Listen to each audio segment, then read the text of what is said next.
4 वर्षीय सार्थक वळकुंदे याने बालवाडीत असताना प्रजासत्ताक दिनाला 3 पानाचे भाषण जसेच्या तसे गावकऱ्यांसमोर म्हणून सर्वांचेच लक्ष वेधले होते। त्यावेळी गावकऱ्यांकडून त्याला 1400 रुपयांचे बक्षीस मिळाले। अभ्यासात हुशार सार्थक 6वी पर्यंत फोंडशिरसच्या शाळेत शिकला। त्याच्याकडून खूप अपेक्षा असल्याने आई-वडिलांनी नातेपुते येथील संत बाळूमामा संचलित ज्ञानज्योती इंग्लिश मीडियम मध्ये प्रवेश घेतला। चालू वर्षातील अंतिम सत्रातील शेवटचे 2 पेपर राहिलेले असतानाच त्याचा अपघाती मृत्यू झाला आणि संपूर्ण मार्कडवाडीवरच शोककळा पसरली। नातेपुते येथे संत बाळूमामा संचलित ज्ञानज्योती इंग्लिश मीडियम स्कूल आहे। सार्थक शाळेत खूप हुशार होता।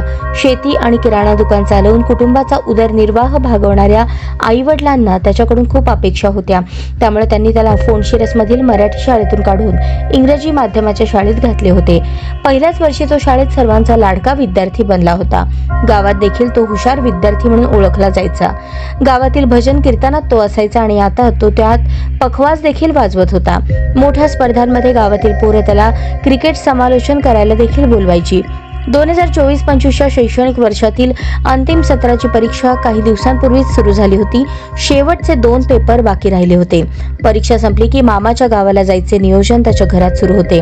25 मार्च रोजी नेहमीप्रमाणे सार्थक शाळेला जाण्यासाठी रिक्षात बसला आणि फोंडशिरस ते दहिगाव रोडवर अपघात होऊन सार्थक गेला अशी खबर त्याच्या पालकांपर्यंत पोहोचली आणि त्यांनी हंबरडा फोडला।